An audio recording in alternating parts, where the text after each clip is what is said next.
वासुदेवाय। ॐ अज्ञानतिमिरान्धस्य ज्ञानाञ्जनशलाकया चक्षुरुन्मिलितं येन तस्मै श्रीगुरवे नमः। श्रीचैतन्यमनोभीष्टं स्थापितं येन भूतले स्वयं रूपा कदा मह्यं ददाति स्वपदान्तिकम्। वन्देऽहं श्रीगुरो श्रीयुतपदकमलं श्रीगुरुन् वैष्णवांश्च। श्रीरूपं साग्रजातं सहगणरघुनाथान्वितं तं सजीवम् सावद्वैतं सावधूतं परिजनसहितं कृष्णचैतन्यदेवं श्रीराधा कृष्णपादान् सहगणललिता श्रीविशाखान्वितांश्च। हे कृष्ण करुणा सिन्धु दीनबन्धु जगत्पते गोपेश गोपिका कान्त राधा कान्त नमोस्तुते। तप्त कांचनि गौरांगी राधे वृंदावनेश्वरी वृषभानुसुते देवी प्रणमामि हरिप्रिये। वाञ्छाकल्पतरुभ्यश्च कृपा सिन्धुभैव च पतितानां पावनेभ्यो वैष्णवेभ्यो नमो नमः। जय श्री कृष्ण चैतन्य प्रभु नित्यानंद श्री अद्वैत गदाधर श्रीवासादि गौर भक्तवृंद। हरे कृष्णा कृष्णा कृष्णा हरे हरे, हरे राम राम राम हरे हरे।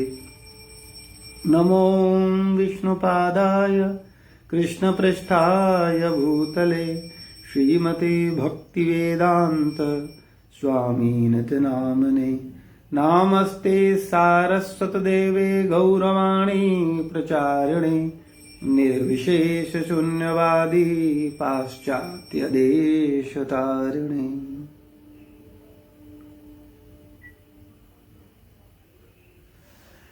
हरे कृष्णा। तो आप सभी भक्तों का ऑनलाइन हरिनाम महिमा सत्संग में स्वागत है जी। माता जी, आज मेरी फ्रेंड की मम्मी वहाँ अंबाला से ज्वाइन करी है। अच्छा, क्या नाम है? शारदा चौधरी। अच्छा, तो शारदा माता जी का हम सब लोग हरे कृष्ण महामंत्र बोल करके स्वागत करते हैं। हरे कृष्णा कृष्णा कृष्णा हरे हरे, हरे राम राम राम हरे हरे। बहुत बहुत स्वागत है शारदा माता जी का। तो कृपया अगर कोई ज्यादा विपरीत परिस्थिति में नहीं है तो अपना कैमरा ऑन कर लें, जिससे कि हम आपके दर्शन करके अपने को शुद्ध कर पाएं। तो हम लोग हरिनाम महिमा पर चर्चा कर रहे हैं। भक्ति विनोद ठाकुर श्रीनगर कीर्तन में बड़ी सुंदर प्रार्थना करते हैं और वो अपनी प्रार्थनाओं के माध्यम से हम सबको ये शिक्षा देते हैं कि किस तरह से हरिनाम हम सब के लिए कल्याणकारी है। हरिनाम की कितनी महिमा है, भगवत नाम की कितनी महिमा है। ये जो युग है ये भगवान का नाम जप का है, कलयुग केवल नाम आधारा। तो भक्ति विनोद ठाकुर जी बोलते हैं श्रीनगर कीर्तन में, हाय इस जगत के पतित जीवों की दुखद दशा को देखकर, इस जगत में हम सब पतित हैं और दुखी हैं। हालांकि अज्ञानतावश मूर्खतावश हम सब ऐसा सोचते हैं कि हम सुखी हैं, या हम बड़े भाग्यवान हैं, या हम बहुत उन्नत हैं। पतित स्थिति तो हम मानते नहीं कि हमारा स्थिति पतित है। तो इस जगत के भक्ति विनोद ठाकुर का दृष्टि जो है, भक्तों का दृष्टि जो है, सत्य दृष्टि होता है। वास्तविकता को वो देखते हैं और वास्तविकता का वो बखान करते हैं। तो वो बोलते हैं कि हाय इस जगत के पतित जीवों की दुखद दशा को देखकर निताई स्वयं, नित्यानंद प्रभु स्वयं ब्रजधाम से पवित्र नाम लेकर आए हैं। अरे शिव जी अपने पंचमुखों से इस पवित्र नाम का कीर्तन करते हैं। यह पवित्र नाम इतना मधुर है। अरे ब्रह्मा अपने चतुर्मुखों से इस पवित्र नाम का कीर्तन करते हैं। यह पवित्र नाम इतना मधुर है। अरे नारद मुनि अपनी वीणा बजाते हुए इस पवित्र नाम का गान करते हैं। यह पवित्र नाम, यह पावन नाम इतना मधुर है। देखो, इस पवित्र नाम के धुंधले से प्रतिबिंब मात्र से पापी अजामिल बैकुंठ पहुंच गया। अतः भक्ति विनोद का कहना है, अरे इस पवित्र नाम का अनवरत कीर्तन करते हुए तुरंत दिव्य ब्रज धाम जाओ। यह पवित्र नाम इतना मधुर है। हम लोगों को मधुर लगता है? भगवान का नाम हमको मधुर लगता है? ईमानदारी से बताएं, क्या लगता है? आशीष प्रभु,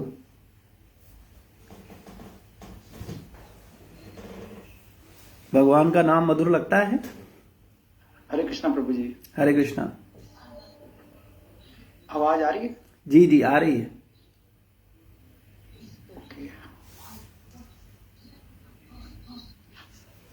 एक्चुअली मेरे एंड पे वो हो गया था स्पीकर, तो मुझे आवाज नहीं आ रही थी आप लोग की। जी प्रभु जी, मतलब भगवान का जितना मुझे लगता है कि जितना आप प्रैक्टिस करते हैं, जितना भगवान के करीब जाते हैं धीरे धीरे, मतलब ऐसा नहीं एक पहले दिन मैंने अपनी जर्नी देखी, मतलब जब से स्टार्ट किया धीरे धीरे चीजें सुधर रही भगवान के प्रति, हाँ मतलब भगवान के प्रति आस्था हो या भगवान के प्रति चीजें जो बढ़ती जा रही हैं डे बाय डे। जी, तो मेरा प्रश्न यह है कि भगवान का नाम मधुर लग रहा है? जी जी। पुष्पा माता जी को लग रहा है? प्रभु जी, जब भी भगवान जी का नाम लेते तो एटलीस्ट थोड़ी मन में शांति तो आती। मतलब मधुर लग रहा है। अच्छा, तो कितनी माला हो रही हैं अभी?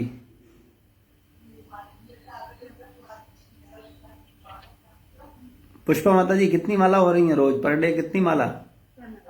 6 माला। बहुत बहुत बधाई, आप 6 माला पे पहुंच गए। लेकिन अभी थोड़ा कम मधुर लग रहा है, क्योंकि अगर सच में मधुर लगता हम लोगों को भगवान का नाम, तो हम उसको निरंतर जाप करते, है ना।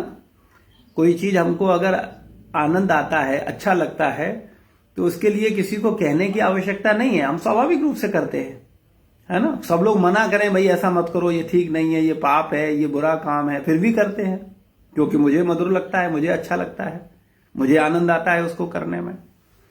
तो वास्तविकता में अभी हम सब लोगों को भगवान का नाम मधुर नहीं लग रहा है, जो सच्चाई है। भगवान का नाम मधुर किसको लगता है? शिव जी को लगता है। एक नहीं 5 मुखों से भगवान का नाम जप करते हैं।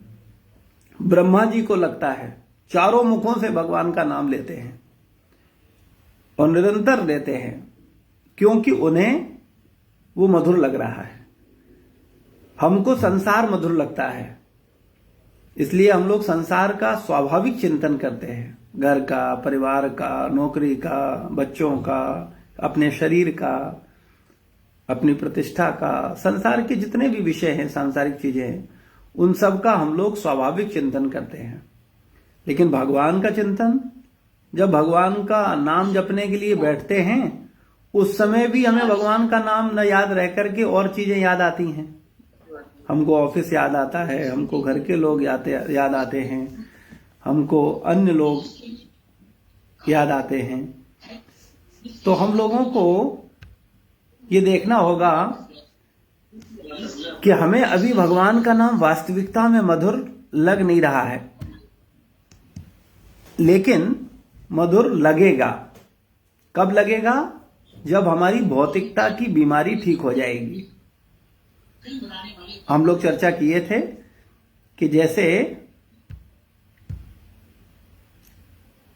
हम लोग चर्चा किए थे, पीलिया का जो मरीज होता है उसको गन्ने का रस या मिश्री कड़वी लगती है, लेकिन मिश्री और गन्ने का रस कैसा है?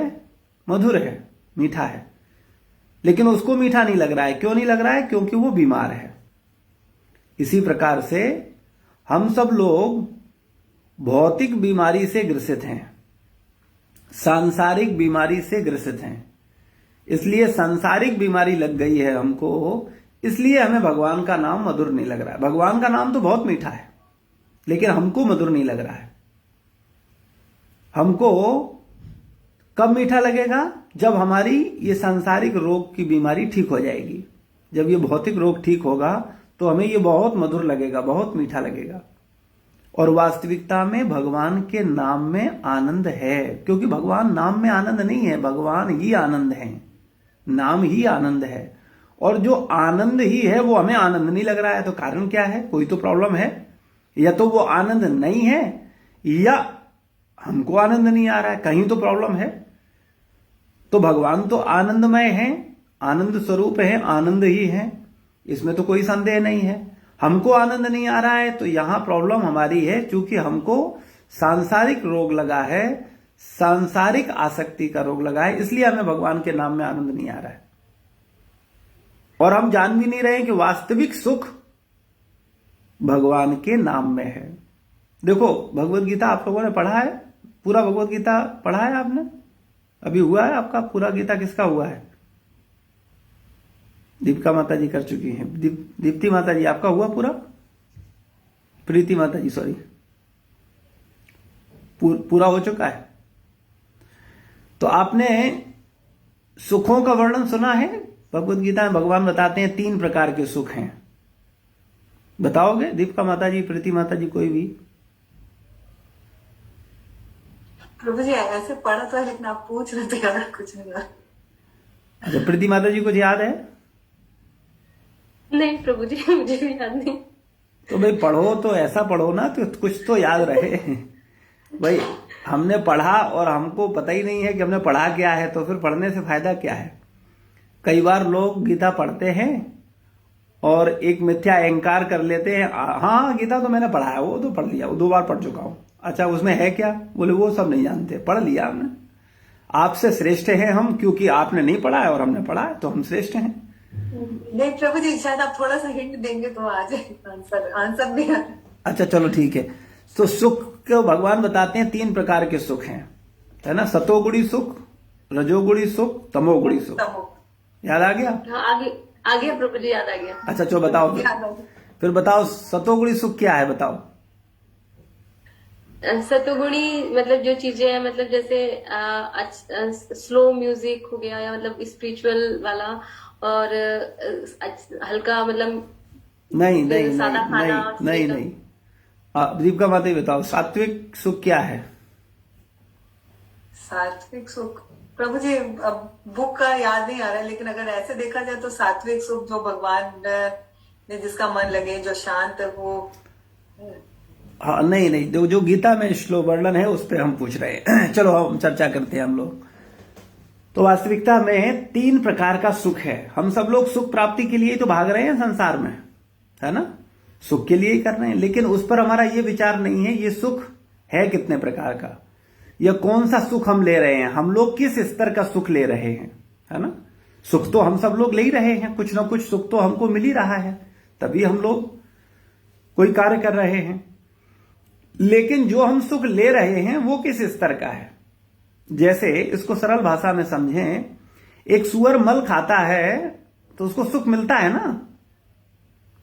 ऐसा तो नहीं है कि वो मल खा करके दुखी है, बड़ा परेशान है ना? अब सुख तो मिल रहा है, लेकिन वो सुख का स्तर क्या है? एक व्यक्ति पिस्ता का आप पिस्ता की मिठाई खाते हो, काजू का बर्फी खाते हो, 56 भोग खाते हो, सुअर गीला मल खा के बड़ा खुश होता है, तो उसका स्तर वो है। तो वो सुख तो वो भी है, लेकिन उसका स्तर कैसा है? 3rd क्लास, है ना? तो ये वास्तविकता में सुख जो है 3 प्रकार का है, सतोगुणी, रजोगुणी और तमोगुणी। अगर आपको सतो रजो तमो समझ नहीं आ रहा है तो इसको समझने की जरूरत नहीं है। इतना समझ लो, 1st क्लास सुख, 2nd क्लास सुख और 3rd क्लास सुख। संसार में प्रत्येक व्यक्ति सुख प्राप्त के लिए दिन रात गधा बना हुआ है। सुबह से शाम तक भागा भाग भागा भाग भागा भाग, बोले सुख चाहिए सुख चाहिए, पैसा आ जाएगा तो सुखी हो जाएंगे, बड़ी गाड़ी होगी तो सुखी हो जाएंगे, बड़ा बंगला होगा तो सुखी हो जाएंगे, पूरे प्रदेश में पूरे देश में होर्डिंग लग जाएंगे, नाम हो जाएगा तो सुखी हो जाएंगे, यश हो जाएगा तो सुखी हो जाएंगे। किसमें सुख है? ये सुख है कितने प्रकार का? तो भगवत गीता में भगवान बताते हैं कि ये 3 प्रकार का सुख है। फर्स्ट क्लास सुख, सेकंड क्लास सुख और थर्ड क्लास सुख। फर्स्ट क्लास सुख की पहचान है कि ये शुरुआत में कड़वा लगता है लेकिन बाद में मीठा लगता है और इसकी मिठास बढ़ती जाती है। शुरू में कड़वा, बाद में मीठा, और व्यक्ति को सत्य की राह पर ले जाता है, आत्म साक्षात्कार जगाता है। ऐसा सुख फर्स्ट क्लास सुख है। ठीक है? कौन सा सुख फर्स्ट क्लास है? अब आप बताओगे? कौन बताएगा आप में से? प्रभु जी, जैसे हरिनाम पहले नहीं, अभी मैंने जो परिभाषा दी है उस परिभाषा को बोलो। परिभाषा जैसे अभी मैंने बोला है ना कि क्या फर्स्ट क्लास सुख है। ओ सतोगुण। नहीं, सतोगुण नहीं, बताओ क्या है सतोगुण, क्या है? कौन सा सतोगुण सुख है? जो शुरू में कड़वा लगे और बाद में मीठा लगे। हाँ, और जो आत्म साक्षात्कार करवाए जी, है ना? सत्य की ओर ले जाए, आत्म साक्षात्कार कराए, शुरुआत में कड़वा लगे बाद में मीठा लगे। ऐसा सुख कैसा सुख है? फर्स्ट क्लास सुख है, सतोगुणी सुख है। ठीक है? सेकंड क्लास सुख है। सेकंड क्लास सुख की परिभाषा दी भगवान ने भगवत गीता में, रजोगुणी सुख की परिभाषा, जिसको सेकंड क्लास सुख कहते हैं, जो शुरुआत में तो मीठा लगे, अमृत तुल्य लगे, लेकिन बाद में विष तुल्य लगे, यानी बाद में कड़वा लगे, बाद में अच्छा ना लगे। ऐसा सुख सेकंड क्लास का सुख है, रजोगुणी सुख है। ठीक है? दूसरे स्तर का सुख क्या है? अंकिता सिंह जी बताएंगी, माता जी। रजोगुणी सुख है, जो शुरुआत में मीठा लगता है लेकिन बाद में कड़वा लगता है। जी, ठीक है। और तमोगुणी सुख, जो कि शुरुआत में भी कड़वा है और बाद में भी कड़वा है और व्यक्ति को अज्ञानता में ढकेलता है, व्यक्ति अंधकार में जाता है। ऐसा सुख, वो भी सुख है लेकिन किस स्तर का है? थर्ड क्लास, यानी तमोगुणी। ठीक है? अब एक एक को समझ लेते हैं। सतोगुणी सुख शुरुआत में अमृत तुल्य, बाद में विष तुल्य। जैसे भगवान का नाम, आप जब भगवान का नाम जप करते हो, गीता का स्वाध्याय करते हो, सत्संग करते हो, भक्तों का संग करने आते हो, गुरुजनों की सेवा करते हो, तो कैसा लगता है शुरुआत में? माता पिता की सेवा करते हो तो कैसा लगता है शुरुआत में? अमृत तुल्य लगता है या विष तुल्य लगता है? अच्छा लगता है? नहीं लगता। भगवान का नाम अच्छा नहीं लगता। अगर अच्छा लगता हो, अब आपको नहीं अच्छा लगता है तो झूठ बोल रहे हो। अच्छा लगता होता तो कर रहे होते ना, नहीं हो रहा है। बोले नहीं, गुरु की सेवा अच्छी लगती। अरे अच्छी लगती होती तो तुम कर रहे होते ना, कितना कर रहे हो? देखो अपने जीवन में झांको। बोले शास्त्र बोले अच्छे लगते हैं। अच्छा, अच्छे लग रहे होते तो पढ़ रहे होते, पढ़ा क्यों नहीं फिर अभी तक? तो हम अपने को ही झूठ बोलते रहते हैं। इतना झूठ बोलने की आदत पड़ गई है कि अपने को ही बेवकूफ बनाने लगे। दुनिया को बेवकूफ बनाते बनाते अब अपने को बेवकूफ बना रहे हैं। ये संसार की प्रॉब्लम है, बुद्धि उल्टी हो गई। तो कहने का मतलब है, भगवान का नाम, शास्त्र का स्वाध्याय, गुरुजनों की सेवा, माता पिता की सेवा, ये हमें कैसी लगती है? शुरुआत में कड़वी, लेकिन बाद में करते रहो करते रहो करते रहो तो ये कैसी हो जाती है? मीठी हो जाती है और इसकी मिठास बढ़ती जाती है। ढेरों उदाहरण है ना? शुरुआत में कड़वा लगेगा लेकिन बाद में मीठा। ये तो हो गया फर्स्ट क्लास सुख। लेकिन अधिकतर चूंकि लोग सेकंड क्लास के हैं, लोगों का जो चेतना है वो सेकंड क्लास का है या थर्ड क्लास का है, इसलिए वो फर्स्ट क्लास के सुख को पाने की चेष्टा नहीं करते, न आकर्षित होते हैं, क्योंकि उनका स्वयं का स्तर सेकंड क्लास और थर्ड क्लास का है। देखिए, फर्स्ट क्लास का व्यक्ति फर्स्ट क्लास चीज ही पसंद करेगा और सेकंड क्लास का व्यक्ति सेकंड क्लास चीज पसंद करेगा, है ना। वो फर्स्ट क्लास चीज उसको समझ नहीं आएगी। तो सतोगुणी जो व्यक्ति होता है वो वास्तविकता में क्या करता है, जो सात्विक सुख है उसकी ओर प्रेरित होता है। जो शुरुआत में कड़वा लगता है लेकिन उस कड़वाहट को झेलता है और बाद में उसकी मिठास का जीवन भर आनंद लेता है। और ये सतोगुणी सुख, फर्स्ट क्लास सुख मनुष्य ले सकता है। लेकिन दुर्भाग्यवश हम मनुष्य शरीर से तो हैं लेकिन आचरण से पशु हैं, क्योंकि हमारा एक ही चिंतन है, आहार, निद्रा, भय और मैथुन। खाने का चिंतन, बिना विचार किए कुछ भी खा जाओ, मांस खाओ, शराब पियो, व्यभिचार करो, हमें सुख चाहिए, आहार, निद्रा, भय, मैथुन। लेकिन जो वास्तविक सुख है वो कड़वा लगता है। भगवान का नाम, अरे नींद आ रही है, अरे होता नहीं है, माला उठाई और लेके रख दिया, बोले होता नहीं है, मन एकाग्र नहीं है, मन चंचल है, 50 बहाने करेंगे, टाइम नहीं है, बहुत सी चीजें बोलेंगे, लेकिन करना खुद को नहीं है, क्योंकि हमें वो विष तुल्य लग रहा है और उस विष को पीने को हम तैयार नहीं है। तो ये हमारी क्या है, समस्या है।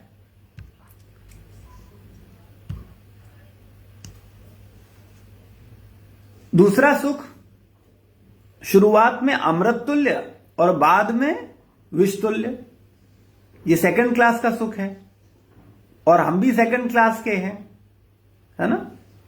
इसलिए हमें ये सेकंड क्लास का सुख बड़ा भाता है, बहुत अच्छा लगता है। इस सेकंड क्लास सुख के लिए हम दिन रात पागल रहते हैं। उदाहरण स्वरूप, आपको अच्छा अच्छा भोजन करना पसंद है, किसी को रसगुल्ला पसंद है, किसी को पिज्जा पसंद है, किसी को बर्गर पसंद है, किसी को अपनी अपनी अलग अलग चॉइस है, लेकिन पसंद है, खाना पीना सबको पसंद है। जैसे ही खाते हैं वैसे ही मजा आ जाता है, अमृत तुल्य, है ना। रसगुल्ला गया मुंह में, एकदम आनंद आ गया, मजा आ गया, अमृत तुल्य, है ना। अभी विचार किया एक व्यक्ति ने कि रसगुल्ले का सुख लेना है, ये तो बहुत छोटा सुख था। रसगुल्ला बना, कोई सुख नहीं आया, प्लेट पे पहुंचा, कोई सुख नहीं आया, डाइनिंग टेबल पे पहुंचा, कोई सुख नहीं मिला, आंखों के सामने आ गया, कोई सुख नहीं है, मुंह में पानी जरूर आया लेकिन सुख नहीं मिला, यहां उठ करके आया, कोई सुख नहीं, होठों के पास पहुंचा, कोई सुख नहीं, बस जीभ पर पहुंचा, उतनी देर को आया, बोले मजा आ गया, और फिर गले में उतर गया, फिर खत्म।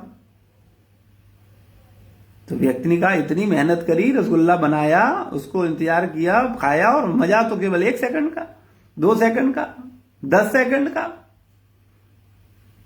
30 सेकंड का। तो व्यक्ति ने सोचा कि भैया ये 30 सेकंड के मजे से तो काम नहीं आएगा, मुझे तो आधे घंटे मजा चाहिए। तो उसने 100 रसगुल्ले रख लिए। अभी उसने कहा, एक खाया, उन्हें वहां मजा आ गया, दूसरा खाया तो बड़ा अमृत तुल्य, दूसरा भी अमृत तुल्य, तीसरा अमृत तुल्य, चौथा, धीरे धीरे उसका अमृत घटना शुरू हो गया।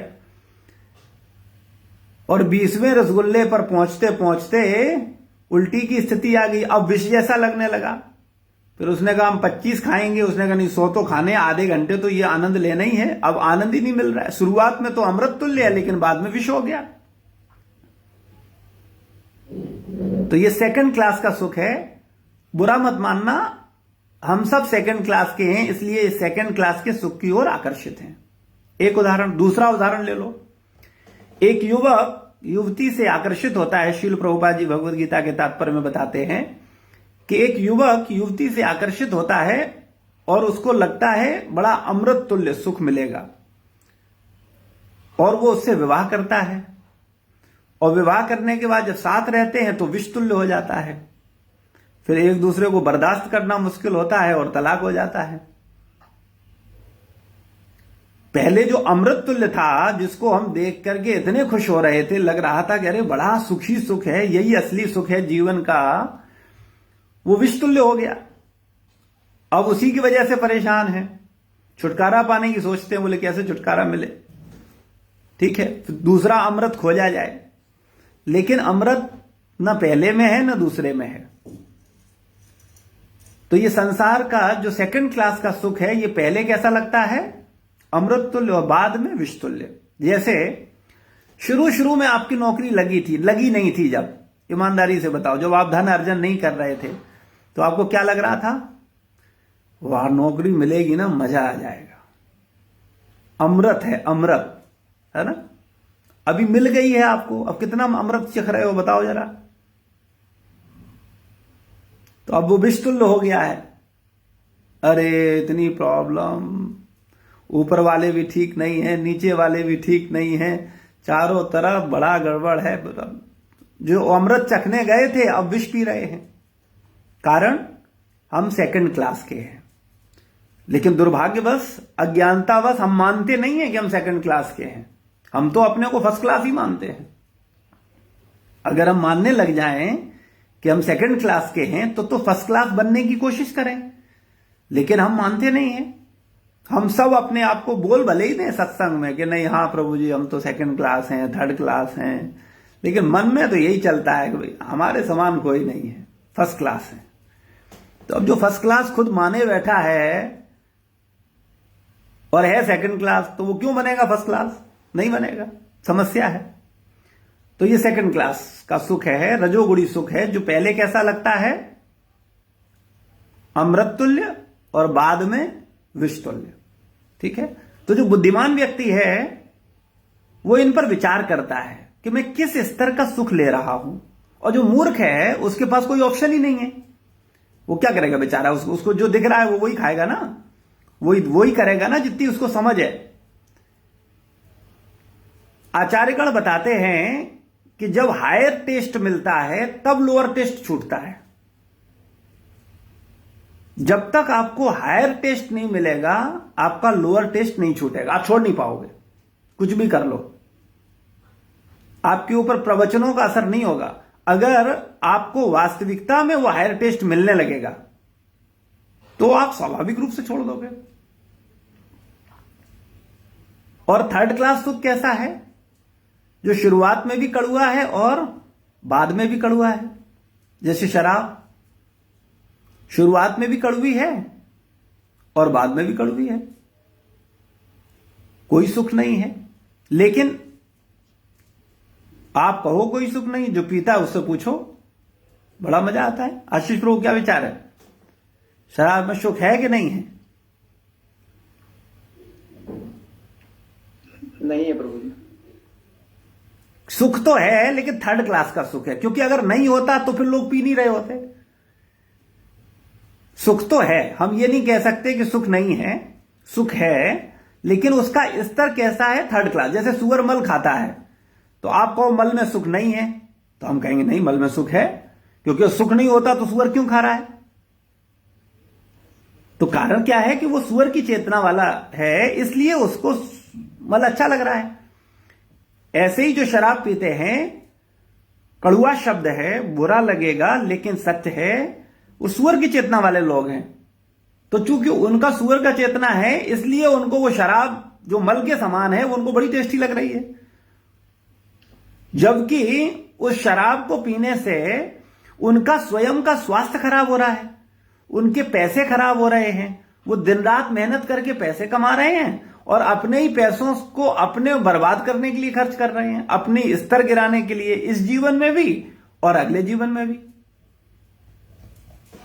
तो इसलिए जो बुद्धिमान व्यक्ति है वो ये थर्ड क्लास सुख की ओर आकर्षित नहीं होता, क्योंकि ये थर्ड क्लास सुख है ये व्यक्ति को क्या करता है? नीचे गिराता है, उसकी चेतना खराब कर देता है, उसका जीवन खराब। आप देखो ना कि जो लोगों को शराब पीने की हैबिट हो जाती है, डॉक्टर बोलते हैं तुम्हारा लीवर खत्म है, तुम मरने वाले हो, मत पियो, लेकिन वो नहीं छोड़ता, उसको सुख मिल रहा है। लेकिन वो सुख है किस स्तर का? वो थर्ड क्लास सुख है। अब वो थर्ड क्लास सुख क्यों ले रहा है? क्योंकि वो थर्ड क्लास व्यक्ति है। थर्ड क्लास चेतना वाला थर्ड क्लास सुख लेगा, सेकंड क्लास चेतना वाला सेकंड क्लास सुख लेगा, फर्स्ट क्लास चेतना वाला फर्स्ट क्लास सुख लेगा। तो हमें क्या करना है? हमको अपनी चेतना को उठाना है, थर्ड क्लास चेतना से सेकंड क्लास चेतना में लाना है, सेकंड क्लास चेतना से फर्स्ट क्लास चेतना में पहुंचोगे, अपने आप आपको थर्ड क्लास सेकंड क्लास सुख बुरा लगने लगेगा, चूंकि आपको फर्स्ट क्लास यानी हायर टेस्ट मिलने लगा है। अब आपको हायर टेस्ट मिलने लगा है तो लोअर टेस्ट स्वाभाविक छूट गया। ऐसे आप रोज कसमें खाओ, बोले आज के बाद नहीं पीऊंगा, और कल पी के फिर आ जाएंगे हम लोग। कारण क्योंकि हमें हायर टेस्ट नहीं मिला है। तो इसलिए हम सब लोगों को यह समझना चाहिए, वास्तविकता में ये भगवान का जो नाम है ये कैसा है? ये हायर नहीं, हाईएस्ट है। सुख, इससे ऊपर कुछ नहीं है, सबसे ऊपर सुख।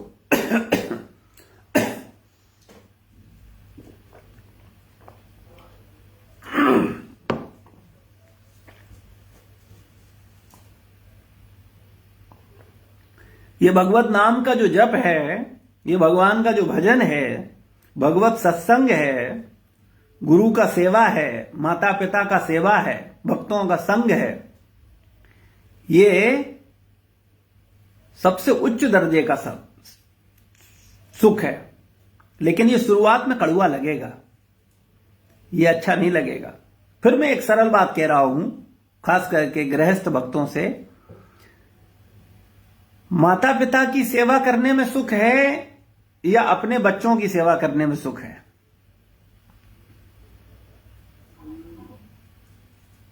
आपको सुख किस में आता है, माता पिता की सेवा करने में या अपने बच्चों की सेवा करने में?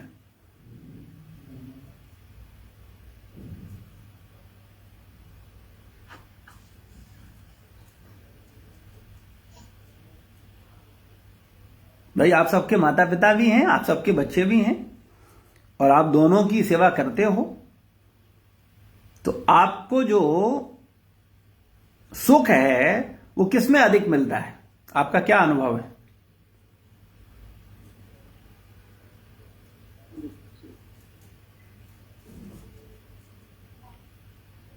प्रीति माता जी, क्या विचार है? प्रभु जी, दोनों में ये सुख मिलता है। और ईमानदारी से झांको।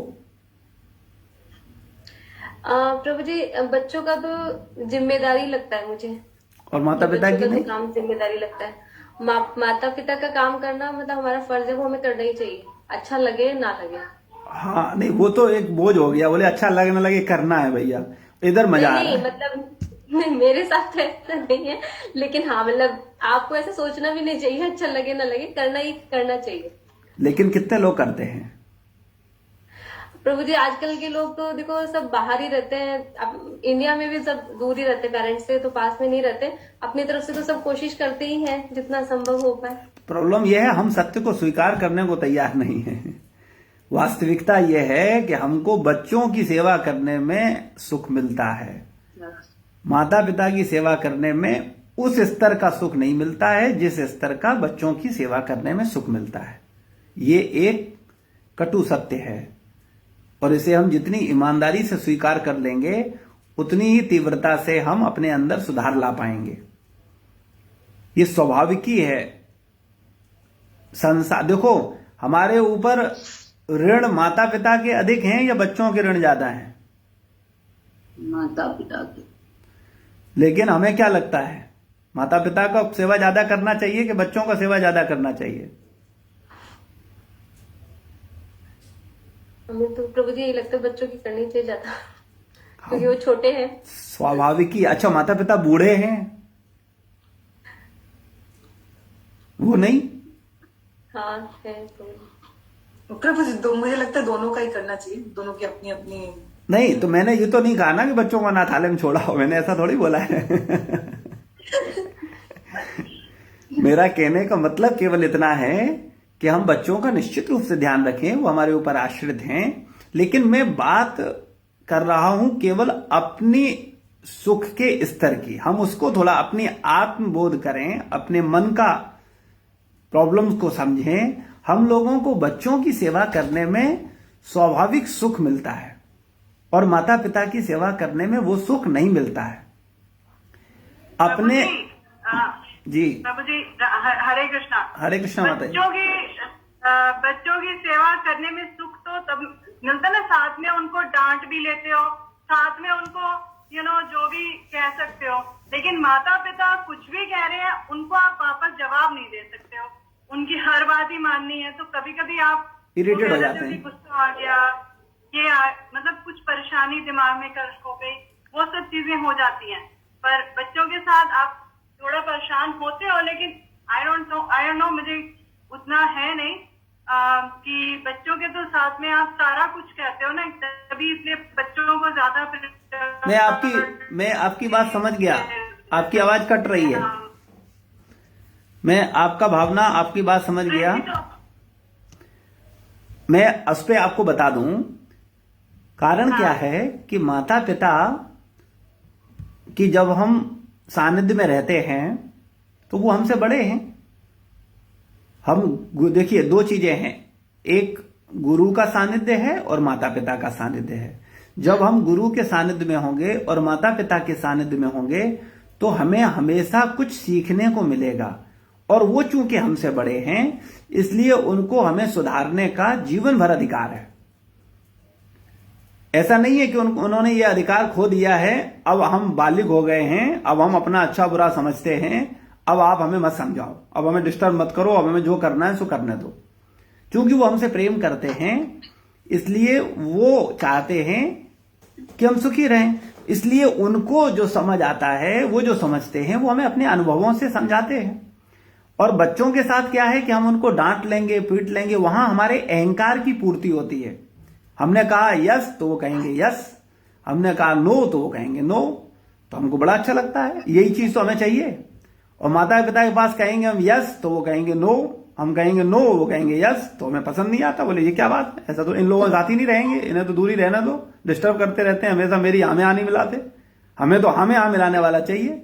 अरे पति पत्नी में झगड़ा हो जाता है, पति बोलता है यस और पत्नी ने कहा यस, तो पार्टी बनी रहती है, और पति ने कहा यस, पत्नी ने कहा नो, तो बहुत दिन तक नहीं चलता, फिर कहते हटो बहुत हो गया, तुम्हारा रास्ता अलग हमारा रास्ता अलग है।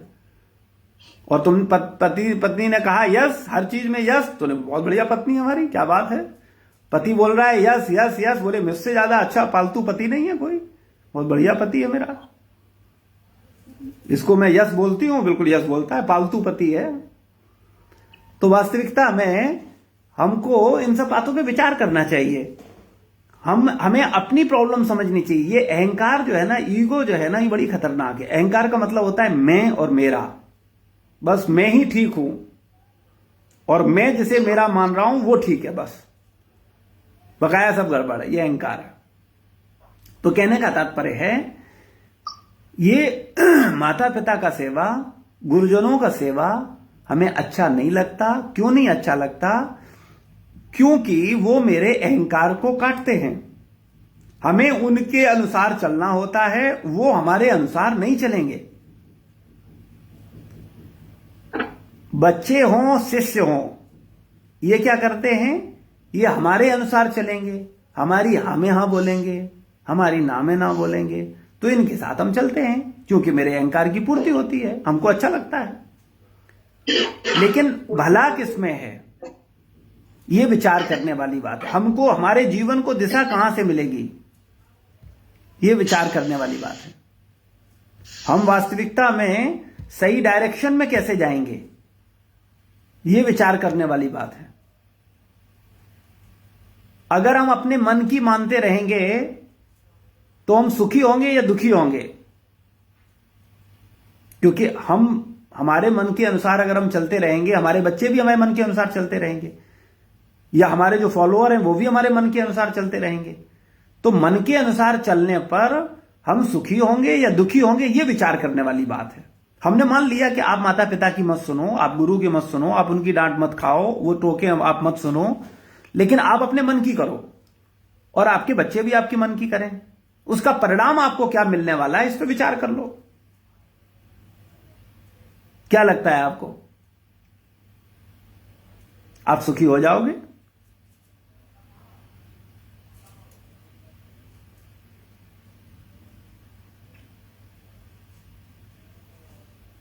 हम लोग बहुत छोटा सोचते हैं, ज्यादा गंभीरता से उनके परिणामों पर विचार ही नहीं करते।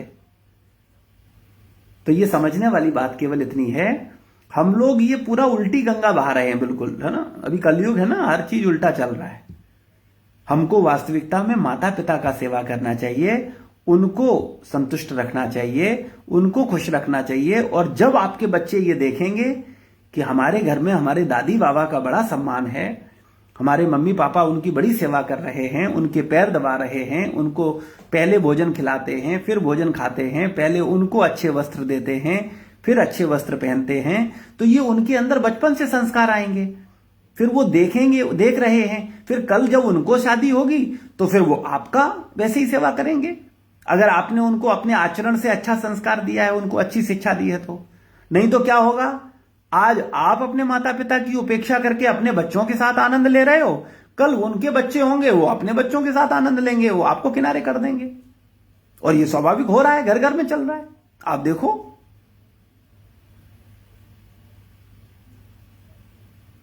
क्योंकि हमें अपने मन को नियंत्रित करना आता नहीं है, हमें अहंकार खंडन अच्छा नहीं लगता, हमको हमें हाँ अच्छा लगता है, तो वो हमें हाँ बड़ी खतरनाक है। आने वाला भविष्य हमारा अंधकार में होगा, और हो रहा है। पाश्चात्य सभ्यता क्या है, आप देखो, हमारी संस्कृति में माता पिता पूजनीय माने गए हैं। वो पैर छूता है, वो उनके चरण पड़ता है, वो उनके आदेशों के अनुसार चलता है। पाश्चात्य सभ्यता में क्या है, वो फ्रेंड मानते हैं, वो हाथ मिलाते हैं, वो गले लगते हैं, कोई मर्यादा नहीं है आपस में।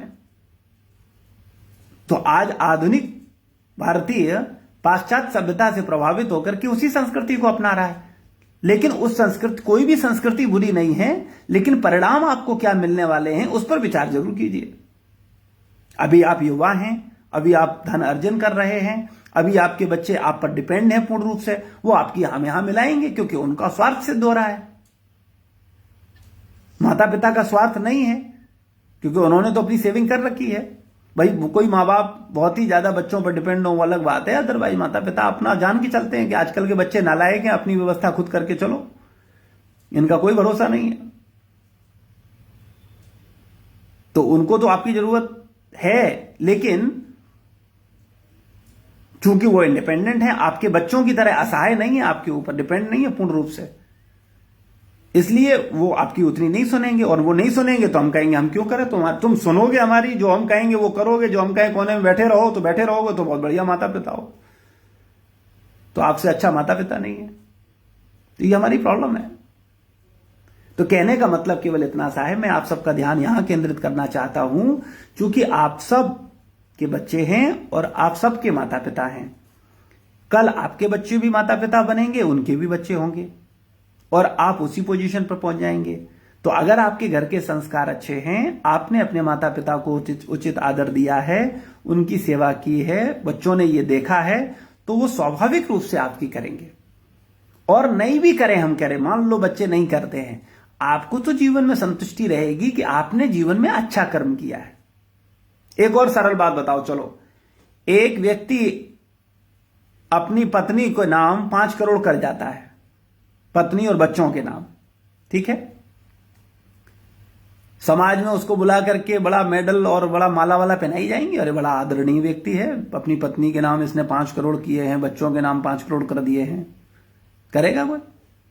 लेकिन वही व्यक्ति अगर माता पिता की प्रसन्नता के लिए, गुरु की प्रसन्नता के लिए अगर जाकर के समाज के कल्याण के लिए 5 करोड़ देता है, तब क्या होता है?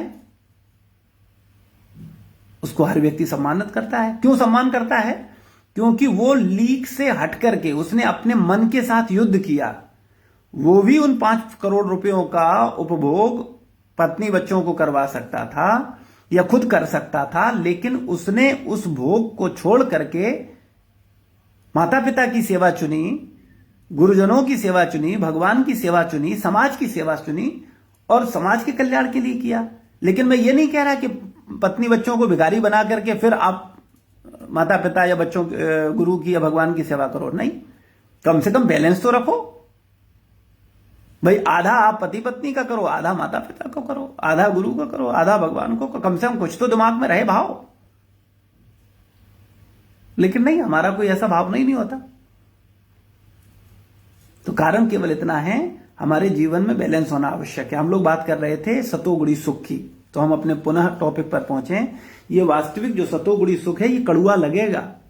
ये माता पिता की सेवा शुरुआत में अच्छी नहीं लगेगी, ये गुरुजनों की सेवा आपको अच्छी नहीं लगेगी, ये कड़वी लगेगी। ये भगवान का नाम आपको अच्छा नहीं लगेगा, ये कड़वा लगेगा। ये गीता आपको अच्छी नहीं लगेगी, ये कड़वी लगेगी, इसीलिए आप नहीं पढ़ोगे। लेकिन अगर इस कड़वाहट को पी गए, अगर माता पिता की सेवा करते रहे, अगर गुरु का सेवा करते रहे, अगर भगवान का सेवा करते रहे, अगर भगवान का नाम जपते रहे, शास्त्र स्वाध्याय करते रहे, सत्संग करते रहे, तो इसका परिणाम क्या होगा? निश्चित रूप से हम सही डायरेक्शन में जाएंगे और हम असली सुख प्राप्त करेंगे, जो शुरुआत में तो कड़वा लगेगा लेकिन बाद में मीठा होता चला जाएगा और बड़ी मिठास आएगी, और इसकी मिठास आप स्वयं ले पाओगे। तो शास्त्र में वर्णन है नाम पर। ब्रह्मा जी क्या कहते हैं, ब्रह्मा जी का क्या विचार है? नारद ने ब्रह्मा जी को प्रश्न किया कि जो कली काल है इसमें मुक्ति प्राप्त करने का उपाय क्या है, कैसे व्यक्ति मुक्ति उपाय करे, कैसे व्यक्ति का कल्याण हो।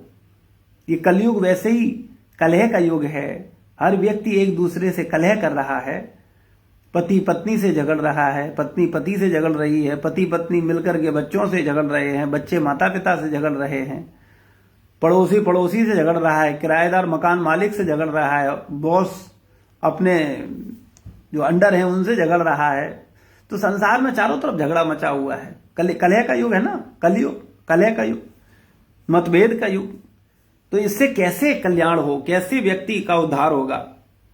तो इसका वर्णन यजुर्वेद में आता है। यजुर्वेद के अंदर, यजुर्वेद शाखा के अंतर्गत कली संतरण जो उपनिषद है, उसके साधना खंड का मंत्र एक है, नारद मुनि ब्रह्मा जी संवाद। नारद मुनि और ब्रह्मा जी का संवाद है। कली संतरण उपनिषद का साधना खंड मंत्र एक, उसमें वर्णन आता है, द्वापरांतरे नारदो ब्राह्मणम जगाम कथम भगवन गाम पर्यंट कली संतरेयमिति सहोवाच ब्रह्मा साधु पृष्ठोस्मि सर्वश्रुति रहस्यम गोप्यतृक्षुण येन कली संसारम तरस्यसि भगवत आदि पुरुषस्य नारायणस्य नामोच्चारण मात्रेण निर्धूत कली भवति।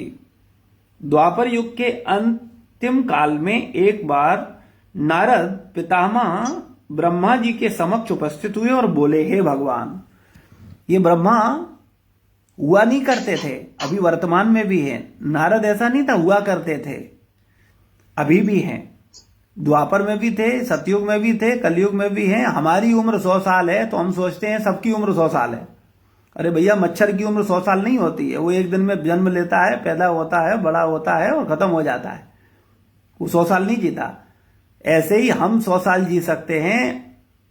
ब्रह्मा जी कितने साल जीते हैं उनकी चर्चा हम लोग पहले सत्संग में कर चुके हैं। इंद्र कितने समय तक जीते हैं उसका वर्णन हम लोग कर चुके हैं। तो वास्तविकता में ब्रह्मा जी अभी हैं, नारद जी अभी हैं। और नारद जी और ब्रह्मा जी का संबंध क्या है पता है आपको? वो पिता पुत्र हैं और गुरु शिष्य हैं, दोनों ही संबंध हैं। देखिए, आपका पुत्र तो है ही, क्योंकि आपने उसको जन्म दिया है। लेकिन जब उसको आप आत्मज्ञान देते हो कि तुम शरीर नहीं आत्मा हो, तुम अपने को शरीर मत मानो, तब आप पिता के साथ साथ उसके गुरु बन जाते हो और उसको भगवान के उपदेशों के प्रति उसके अंदर दृढ़ श्रद्धा उत्पन्न करते हो, उसको भजन में लगाते हो, तो आप गुरु भी पिता हो, पिता के साथ साथ गुरु बन जाते हो। आजकल के पिता तो हैं लेकिन गुरु बनने का स्तर नहीं है, क्योंकि उन्होंने उनका कोई आध्यात्मिक जीवन नहीं है, उन्होंने आध्यात्मिक जीवन को महत्व नहीं दिया है, आध्यात्मिक जीवन को समझा नहीं है।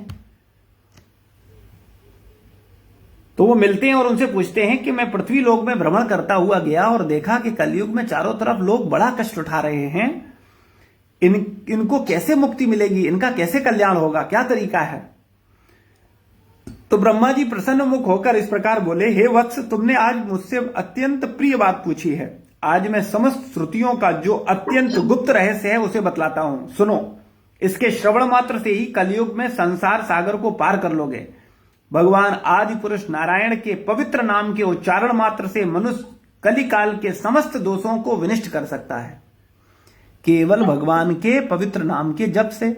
अब हम इतने आलसी हैं कि हम कहेंगे एक माला कर रहे हैं हम, या हम कर ही नहीं रहे, अभी विचार कर रहे हैं, हम करेंगे कभी। और आहार निद्रा भय मैथुन दिन रात कर रहे हैं, उसका चिंतन दिन रात कर रहे हैं, लेकिन भगवान का नाम बोले उसमें कोई मजा नहीं है, वो कड़ुआ है, विस्तुल्य है। हमारा तो चेतना थर्ड क्लास का है, तो हमें थर्ड क्लास चीजें पसंद है, फर्स्ट क्लास चीज हम नहीं करेंगे। तो वास्तविकता में यहां वर्णन आ रहा है कि अगर हम भगवान के पवित्र नाम का जप करेंगे तो हमारा मन शुद्ध होगा, और शुद्ध मन सबके प्रति अच्छी भावनाएं रख सकता है, और सबके साथ साथ अपने प्रति भी।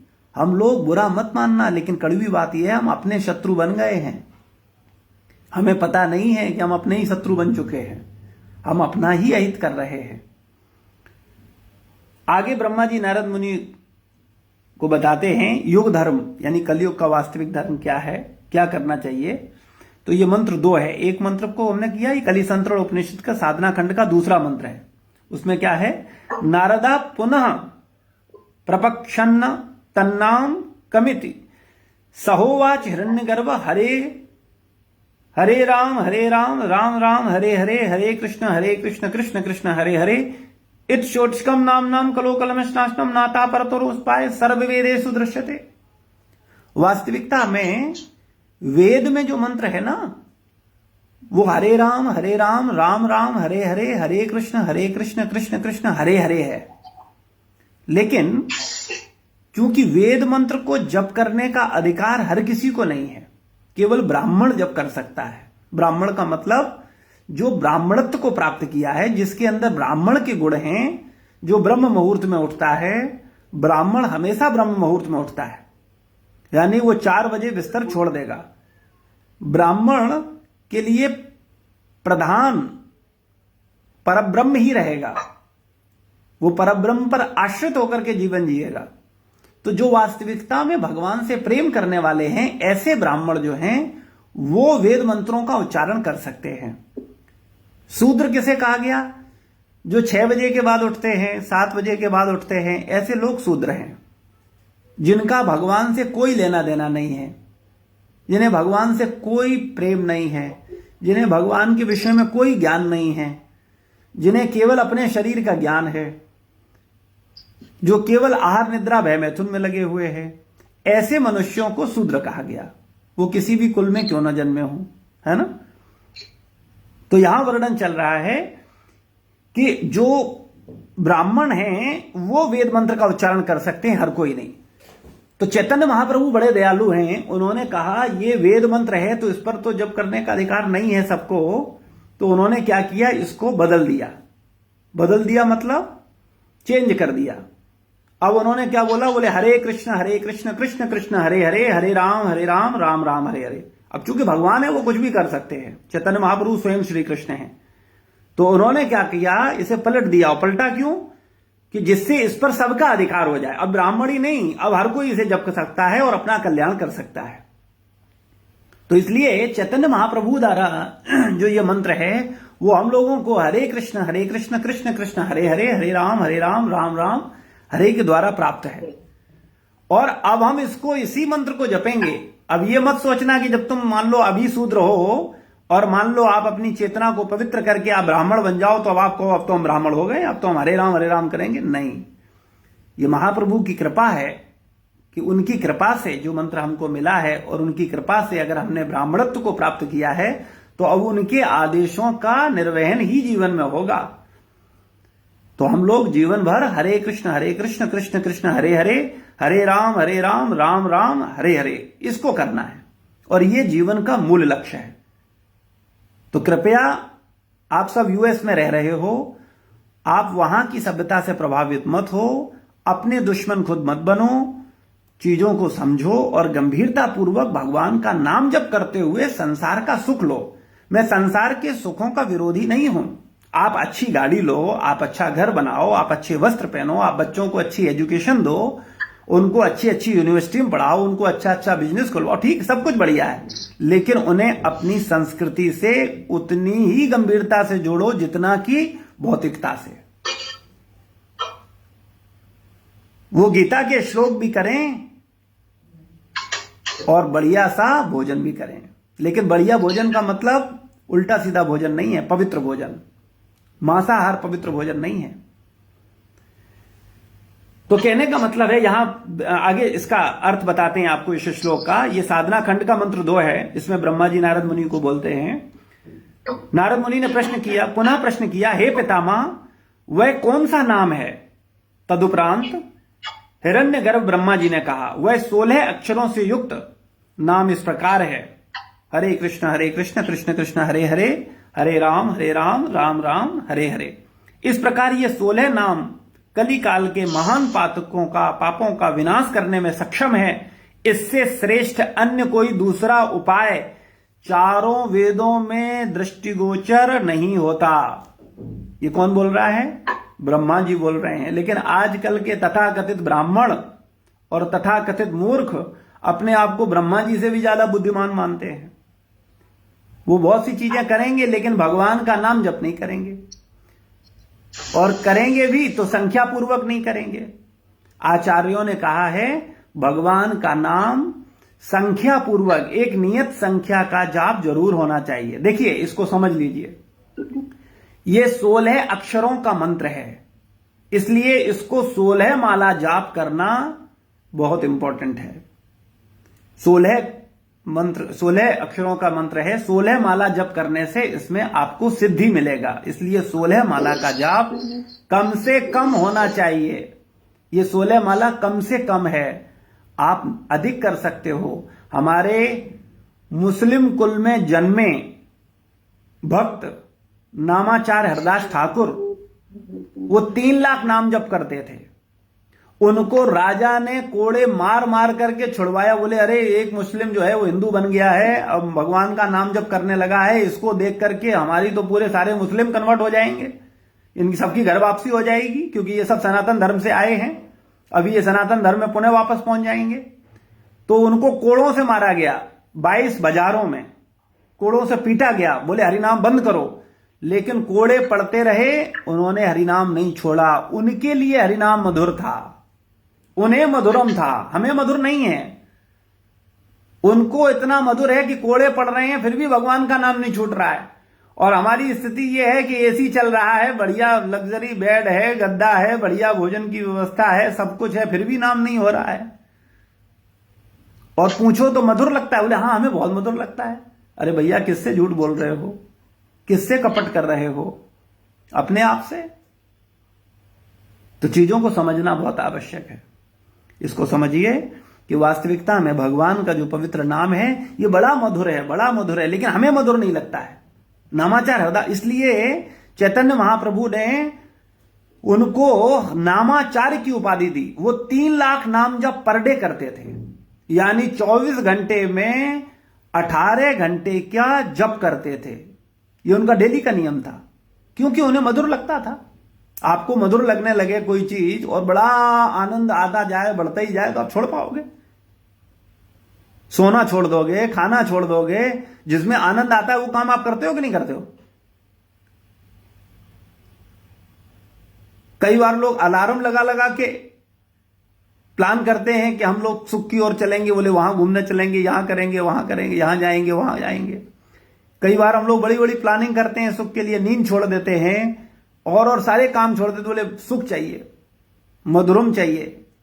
लेकिन संसार में कुछ मधुर नहीं है, भगवान का नाम मधुर है। लेकिन हमें मधुर क्यों नहीं लग रहा है? क्योंकि हम बीमार हैं, और हमें बीमारी ठीक करने का भी कोई चिंता नहीं है, क्योंकि अहंकार हमारे अंदर कम नहीं है। हम ब्राह्मण हैं, या हम बुद्धिमान हैं, या हमारे समान कोई नहीं है। तो ऐसे व्यक्ति को तो भाई ब्रह्मा जी भी नहीं समझा सकते।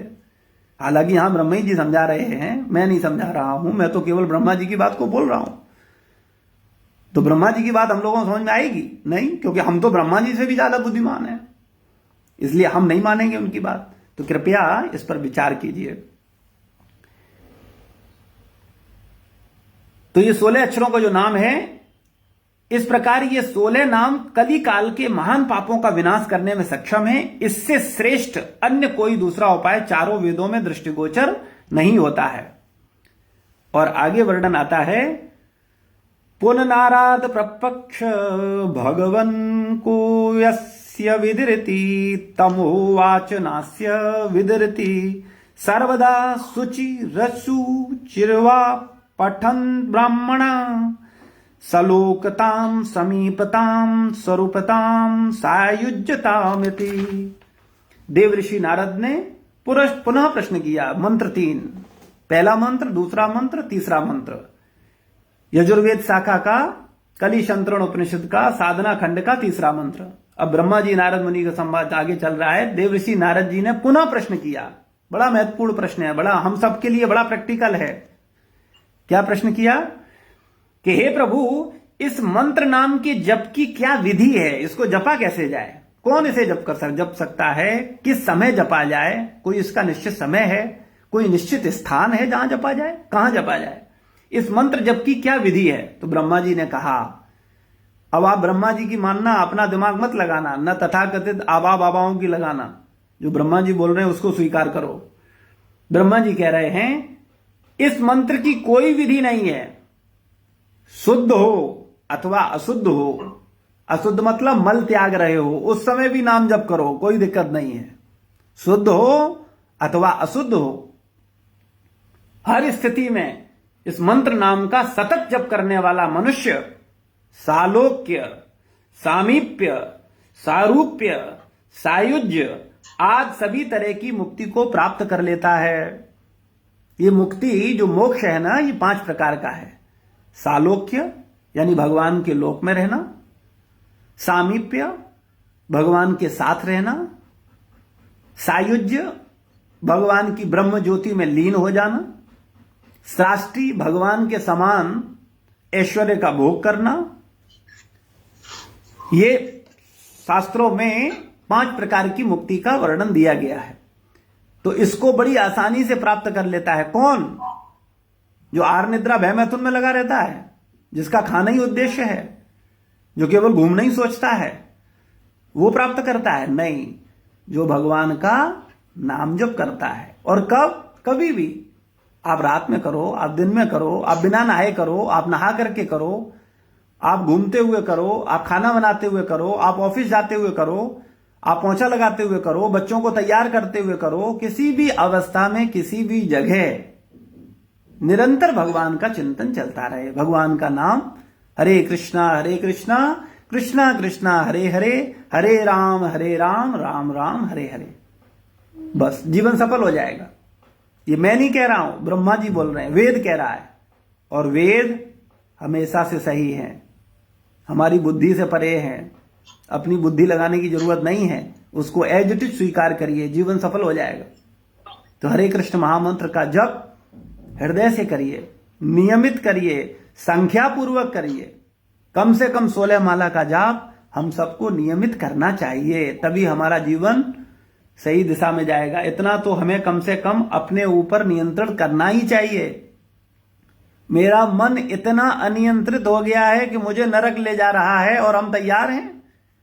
मेरा मन मुझे पिटवाने को तैयार है और हम पिटने को तैयार हैं। मेरा मन मुझे ना घर का छोड़ेगा ना बाहर का छोड़ेगा और हम मन की करने को तैयार हैं। ये मन शत्रु है, ये मन मित्र है। तो कृपया अपने मन की मत सुनिए। ये मन की सुनोगे तो निश्चित रूप से जीवन बर्बाद हो जाएगा। भगवान की सुनिए, वेद की सुनिए, शास्त्र की सुनिए और प्रमाणित गुरु की सुनिए। तथाकथित गुरु की नहीं, प्रमाणित गुरु। प्रमाणित गुरु कौन है? जो शास्त्र की बात को रिपीट करता है, अपनी बात नहीं बोलता।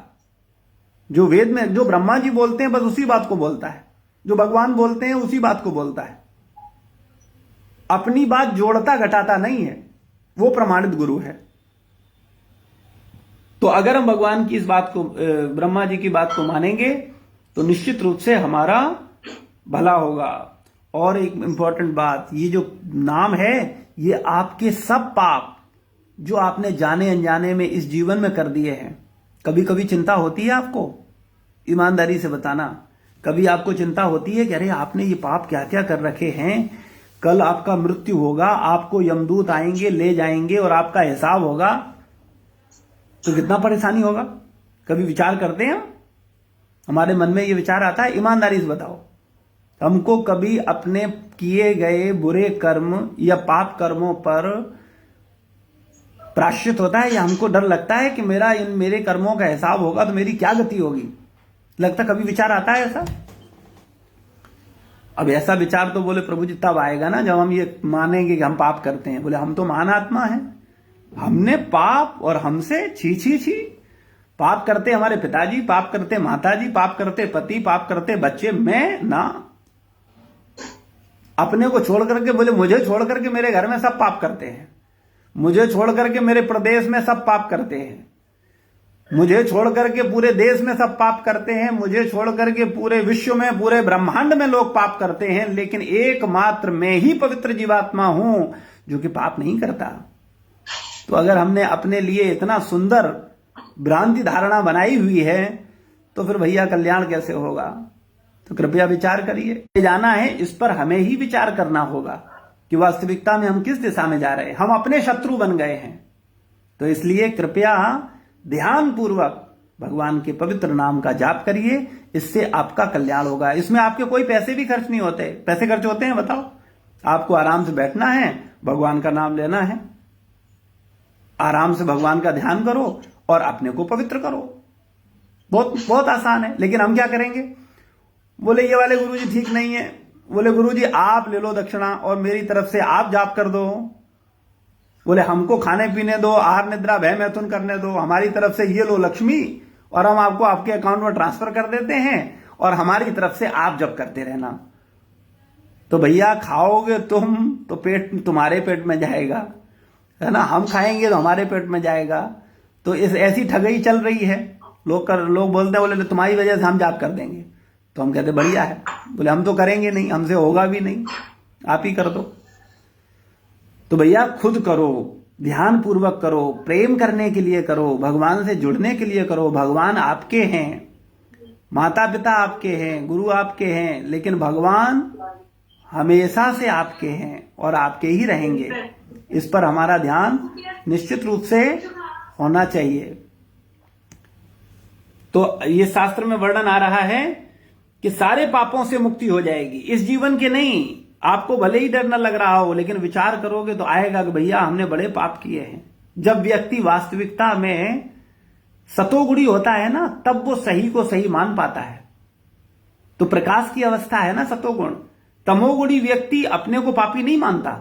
तमोगुणी व्यक्ति अंधकार में होता है, वो अपने आप को सबसे महान मानता है। लेकिन जो सतोगुणी व्यक्ति होता है, वो सतोगुण का प्रकाश होने के कारण उसे दिखता है कि अरे उसने क्या क्या कर रखा है, पर डे तो पापी पाप कर रहा है और कर क्या रहा है। तो उसको बड़ी चिंता होती है कि मेरे इस पाप से मैं कैसे निकलूंगा, क्या मैं करूं। तो वास्तव में पाप से कैसे मुक्ति होगी?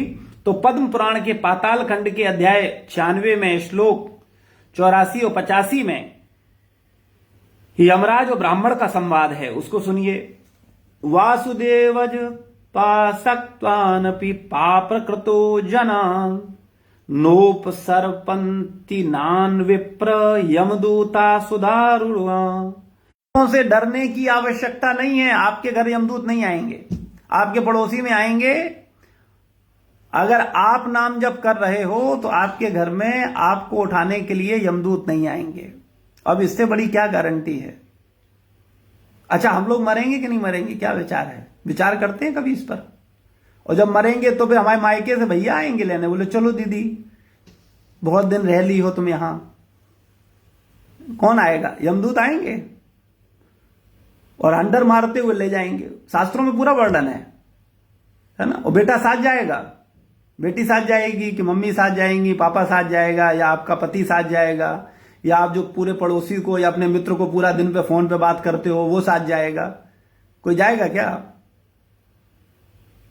सबको खुश करने में लगे हैं। बोले फ्रेंड है ना, उससे बात नहीं करेंगे तो फिर वो बुरा मान जाएगी। अच्छा, और वो भगवान जिनसे तुम्हारा जन्मों का संबंध है उनसे बात करने का मन नहीं करता? बोले हाँ वो एक माला करते हैं ना, वो जैसे तैसे। अब आप इतना बोलते हो, पीछे पड़ गए हो हमारे, तो अब क्या करें, करना पड़ता है। तो भैया आप अपना भला खुद करिए, अपने शत्रु मत बनिए। विचार करिए यमदूतों से बचना चाहते हो, काले काले बड़े खतरनाक होते हैं। और अगर हमारी बात पर विश्वास नहीं है तो गरुड़ पुराण पढ़ लो, आपको समझ आ जाए। शास्त्रों में सब है। देखिए, शास्त्र, वेद, पुराण ये ज्ञान प्रदान करने वाले हैं। मैं आपको, आप पढ़े लिखे लोग हो, ज्यादा पढ़े लोग हो, लोगों के साथ बड़ी समस्या हो जाती है। ज्यादा पढ़ लिख करके लोग ज्यादा मूर्ख हो जाता है। मेरा अनुभव है ये कि जो जितना पढ़ लेता है वो उतना बड़ा मूर्ख हो जाता है। खास करके भौतिक विद्या, जिसने ज्यादा भौतिक विद्या ले ली है वो ज्यादा बड़ा मूर्ख हो जाता है। लेकिन मैं आपको एक बात बताऊं, आप बताओ मुझे, आप जब पैदा हुए थे तो बुद्धिमान थे कि मूर्ख थे? जब पैदा हुए थे तब आप कैसे थे? कोई समझ नहीं थी प्रभु। तो मूर्ख थे ना। बोलने में शर्म आती है क्या? हम पैदा हुए थे तो क्या थे? मूर्ख थे। तो बड़े गर्व से बोलना चाहिए, इतना संकोच करके क्यों बोलते हैं? हम लोगों को सत्य बोलने में संकोच होता है, झूठ बोलने में बड़े गर्व से बोलते हैं। बोले हम बुद्धिमान हैं, बड़ा ताकत से बोलते हैं, सबको समझाने के लिए बोलते हैं। बोले मान जाओ मैं बुद्धिमान हूं, झूठ है ना, इसलिए उसको बड़ी ताकत से बोलेंगे। और जो सत्य है कि मूर्ख हैं, वो नहीं, वो मुंह से निकलता नहीं है, सत्य नहीं निकलता अपने लिए। तो भैया, हम लोग जब पैदा हुए थे तब कैसे थे? मूर्ख थे, कुछ नहीं जानते थे। फिर हमने संसार की विद्या ली। हम KG1 में गए, हम प्ले ग्रुप में गए, फिर हम फर्स्ट में गए, फिर सेकंड में गए, फिर हमने CBSE से पढ़ा, फिर हमने ICSE बोर्ड से पढ़ा, या हमने किसी से पढ़ा। पढ़ लिख करके हम विद्वान हुए। ठीक बात है, पढ़ने के बाद ही विद्वान हुए हो या पैदा होते ही विद्वान हुए थे? तो इतना तो समझ आता ही है ना कि भैया पढ़ने के बाद विद्वान हुए, पढ़ने से पहले तो मूर्ख थे। अच्छा, फिर अब सरल बात यह, अब तुमने पढ़ा क्या है भाई? जो तुमने पढ़ा है उसी स्तर के तो विद्वान हो गए। तो आपने अगर जड़ विद्या पढ़ी है, अविद्या पढ़ी है, तो आप जड़ विद्या के विद्वान हुए, अविद्या के विद्वान हुए। पराविद्या के तो विद्वान नहीं हुए, राजविद्या के तो विद्वान नहीं हुए। तो वास्तविकता में आप में से कितने लोगों ने वेद पढ़े हैं? पढ़े किसी ने? कितने लोगों ने शास्त्र पढ़े, पुराण पढ़े? तो जब पढ़े ही नहीं है तो आप मूर्ख हो कि विद्वान हो? आवाज नहीं आ रही मुझे। मूर्ख प्रभु। बार बार बोलना चाहिए, इस सत्य को स्वीकार करना चाहिए। हम लोग मूर्ख हैं। अच्छा, मूर्ख होना बुरी बात नहीं है, मूर्ख बने रहना बुरी बात। अभी पढ़ लो, क्या दिक्कत है? अभी कोई जीवन थोड़ी खत्म हो गया है। अभी हम रोज बोल रहे हैं आपसे, आप गीता पढ़ो। आपको 4 वेद पढ़ने की आवश्यकता नहीं है, आप केवल गीता पढ़ो। उतना टाइम नहीं है आपके पास कि आप 4 वेद पढ़ सको, 18 पुराण पढ़ सको, उसकी आवश्यकता भी नहीं है। आप केवल भगवत गीता और भागवत पढ़ लो, जीवन सफल हो जाएगा। पढ़ो तो सही, लेकिन अब बिना पढ़े बुद्धिमान बोलना चाहते अपने। बोले हम बुद्धिमान हैं। बोले क्यों? बोले हमने M.Tech किया है, बोले हमने PhD। अरे भैया, तुम संसारी विद्वान हो सकते हो, लेकिन तुम वास्तविक विद्वान नहीं हो। तो वास्तविक विद्वान कब होंगे हम? जब हम वास्तविक विद्या प्राप्त करेंगे। तो इसलिए कृपया गीता को पढ़िए, भागवत को पढ़िए। भागवत बाद में पढ़िए, भागवत तो पढ़ने के अधिकारी नहीं है अभी हम ध्यान पूर्वक गीता को पढ़ें, कम से कम 100 बार पढ़ें, जल्दबाजी ना करें। बोले हम भागवत भी पढ़ रहे हैं, हमने भगवत गीता, बोले वो तो कब की पढ़ ली थी। बोले बोले वो भी हो गए, आधे कैंटो तो हो गए हमारे, आधे बचे हैं, वो भी खत्म हो जाएंगे। अच्छा, तुमने समझा क्या है? एक अहंकार हो गया। बोले मुझे गीता पढ़ी है, मैंने भागवत पढ़ी है, और आता कुछ नहीं है, आचरण में कुछ नहीं है, विचार कुछ नहीं है, मनन कुछ नहीं है, चिंतन कुछ नहीं है। तो ज्ञान तब होगा ना जब आप उस ज्ञान को आत्मसात करेंगे, उस ज्ञान के अनुसार कार्य करेंगे। तो इसलिए मेरा आप सबसे निवेदन है, कृपया गीता का एक श्लोक नियमित पढ़िए, मनन करते हुए पढ़िए, समझते हुए पढ़िए। तो बोलते हैं भगवान के वासुदेव, नाम जप में लगे हुए मनुष्य पहले पापी रहे हों तो भी भयानक यमदूत उनके पास नहीं फटक पाते। द्विजश्रेष्ठ, हरि कीर्तन को छोड़कर दूसरा कोई ऐसा साधन नहीं दिखता जो जीवों के संपूर्ण, एक नहीं संपूर्ण प्रकार के पापों का नाश करने वाला प्रायश्चित हो। तो इसलिए प्रत्येक व्यक्ति को हरिनाम बहुत इंपॉर्टेंट है। और अब मैं बात जो बोल रहा हूं वो बहुत बहुत बहुत इंपॉर्टेंट है, इस पर ध्यान दो। ये नाम कितना बड़ा कल्याण कर सकता है आपका, ये आप सोच नहीं सकते। कृपया ध्यान से सुनिए। ये श्रीमद् भागवत के 6वें स्कंद का है। भागवत बोल रही है। वेद, सारे वेदों का परिपक्व फल, सारे वेदों का निचोड़ श्रीमद् भागवत, सारे पुराणों का निचोड़, सारे पुराणों में सर्वश्रेष्ठ पुराण श्रीमद् भागवत पुराण। भागवत क्या कह रही है उसको सुनो। श्रीमद् भागवत स्कंद 6 अध्याय 2 श्लोक 15 सुखदेव गोस्वामी महाराज बोल रहे हैं परीक्षित महाराज से। क्या बोल रहे हैं सुनो ध्यान से, बहुत ध्यान से सुनो। पतिता स्खलितो भग्नः संदष्टस्तप आहत हरिरीत्य वशेनाह पुमान्नाहति यातना। यदि कोई हरि नाम का उच्चारण करता है, यदि कोई भगवान का नाम जपता है तो उसका क्या फायदा होने वाला है, इसको सुन लो। यदि कोई हरि नाम का उच्चारण करता है और किसी आकस्मिक दुर्भाग्य से यथा छत से गिर जाता है। भाई आप गिर सकते हो छत से कि नहीं गिर सकते हो? बोले हम तो नहीं गिरेंगे। अच्छा, जो गिरे थे उन्हें पता था कि वो छत से गिर जाएंगे और मर जाएंगे। कोई भी गिर सकता है, हम भी गिर सकते हैं। छत से गिरने पर, फिसलने पर, सड़क पर यात्रा करते समय हड्डी टूट जाने से, सर्प द्वारा काटे जाने से, पीड़ा, तेज ज्वर से आक्रांत होने या हथियार से घायल होने से मर जाता है तो वह कितना ही पापी क्यों न हो, नारकीय जीवन में प्रवेश करने से वह तुरंत मुक्त कर दिया जाता है। उसको चिंता करने की जरूरत नहीं है जो भगवान का नाम जप कर रहा है। उसकी मृत्यु कैसे ही हो जाए, क्योंकि मृत्यु पे तो कंट्रोल नहीं है हमारा। हम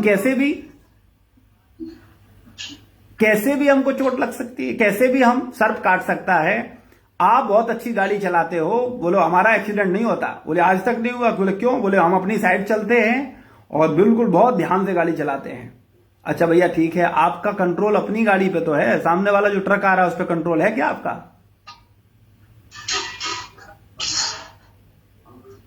तो कहने का तात्पर्य है कभी भी किसी भी समय हमारी मृत्यु हो सकती है, लेकिन अगर हम भगवत नाम का चिंतन करते हैं तो निश्चित रूप से क्या होगा, हम नारकीय स्थिति में नहीं जाएंगे, हमारा बुरा नहीं होगा। तो इसलिए कृपया कुछ समय निकाल करके ध्यान पूर्वक भगवान के पवित्र नाम का जाप कीजिए। श्रील प्रभुपाद की जय, गुरु महाराज की जय, समस्त भक्त वृंद की जय। किसी का कोई प्रश्न है, कोई जिज्ञासा है तो पूछ सकते हैं, निसंकोच पूछिए। आलोक्य, सामीप्य, सायुज्य और 4th और 5th क्या है प्रभु? सृष्टि, सायुज्य, सामीप्य, सालोक्य, सारूप्य हो गया, 5 हो गए। ठीक। सायुज्य और का मतलब प्रभु जी एक बार बताते हैं। सायुज्य, सृष्टि और सारूप्य का मतलब बताइए। सारूप्य मतलब भगवान जैसा रूप प्राप्त होता है। जैसे भगवान का स्वरूप है 4 भुजाधारी, वैसे ही हम भगवान के वैकुंठ लोक में जाके 4 भुजाधारी बन जाते हैं।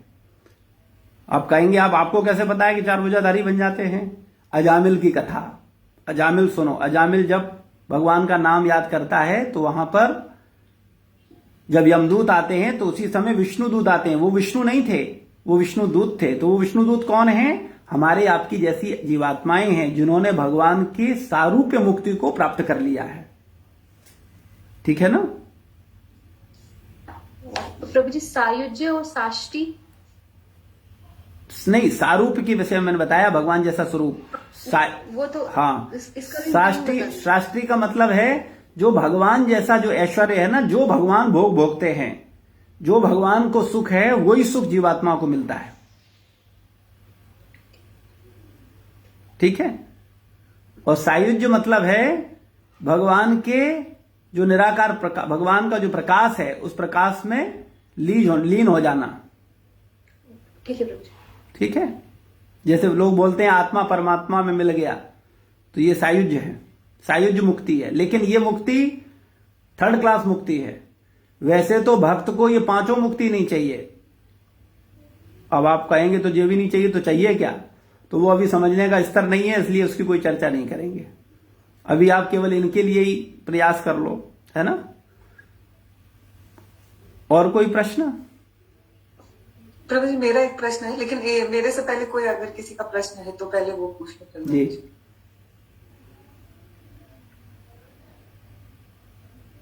किसी का कोई प्रश्न नहीं है? प्रश्न तो ढेरों हैं लेकिन पूछने में संकोच है। चलिए कोई बात नहीं, आप पूछिए दीपिका माता जी।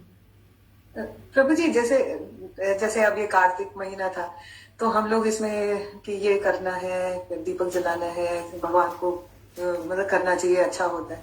तो जैसे हमें तो भगवान से प्रेम करना है, तो ये जो फिर कर्म आ गया राइट, तो इसको करने का क्या फायदा है? और फिर और अल्टीमेटली तो हमें आके मतलब मन को शुद्ध करना है जी। तो कई बार लगता है इन चीजों में फंस के वो मन से ध्यान हट गया है, तो मतलब कर्म कांड को इतना ज्यादा इम्पोर्टेंट नहीं, ये कर्म कांड नहीं है। जैसे अब कोई कहे कि आप कहो कि मुझे तो माता पिता से प्रेम करना है, तो उनको चप्पल देना, उनको गर्म पानी देना नहाने के लिए, उनको टॉवल देना, बोले ये सब कर्म कांड है। बोले हमें तो प्रेम करना है ना। अरे भैया, टॉवल दोगे, आप चप्पल दोगे, उनको खाने को दोगे, उनका बिस्तर लगाओगे, ये कर्म कांड नहीं है, ये सेवा है। इस सेवा को करने से ही प्रेम होगा। तो ऐसे जो भगवान को आप दीप दिखा रहे हो, भगवान को दीप पसंद है, शास्त्रों में वर्णन है। और आज वैसे ही बड़ा महत्वपूर्ण दिन है, क्योंकि पूरे साल व्यक्ति साधना न उतनी गंभीरता से करे तो व्यक्ति को कम से कम चातुर्मास में साधना बहुत अच्छा करना चाहिए। और जो चातुर्मास भी साधना न कर सके उसको कम से कम कार्तिक मास का पालन करना चाहिए बहुत गंभीरता से। और जो कार्तिक मास का भी पालन बहुत अच्छे से न कर पाए उसे कम से कम भीष्म पंचक जो अभी चल रहा है वर्तमान समय में, एकादशी से लेके पूर्णिमा तक, इसमें व्रत करना चाहिए 5 दिन का। और इसका एक पंचगव्य लिया जाता है, एक दिन गाय का गोबर, एक दिन गौमूत्र, एक दिन गाय का घी, एक दिन दूध, एक दिन दही, ऐसे करके पंचगव्य लेकर के व्रत रखा जाता है। तो ये और अलग अलग स्तर से है, अलग अलग लोग करते हैं कई तरह से। कई लोग निर्जल रखते हैं, कोशिश करते हैं, है ना। पिछली बार जो हमारी पत्नी है अचिंत रूपनी, पिछले से पिछली बार उन्होंने हमको बिना बताए निर्जल रख लिया 5 दिन का। तो 3 दिन बाद मुझे उनकी हालत दूसरी दिखी, उन्होंने हमें बताया ही नहीं कि ये निर्जल है, 3 दिन हो गए हैं। तो हमने कहा इनका तो हरिबोल हो जाएगा। हमने कहा हर व्यक्ति में थोड़ी साधना है, इतनी पावर है कि भैया 5 दिन तक निर्जल रह ले। तो हमने कहा, फिर हमने अपनी माता जी को बताया, हमने कहा माता जी इन्होंने ये कर लिया है, अब आपका आदेश क्या है। हमने उनके आदेश को भगवान का आदेश माना और हमने उनसे पूछा, तो माता जी ने हमारी ने कहा कि अब 3 दिन रह लिए तो 2 दिन रह लेना दो उसे। तो हमने कहा ठीक है, तो हमने बना रहने दिया। लेकिन भगवान की कृपा थी कि प्राण बच गए। लेकिन हमने उसके बाद संकल्प ले लिया, हमने भैया और तपस्या करो और स्वाध्याय करो, ऐसी तपस्या मत करो कि हरी बोली हो जाए, है कि नहीं। तो निर्जल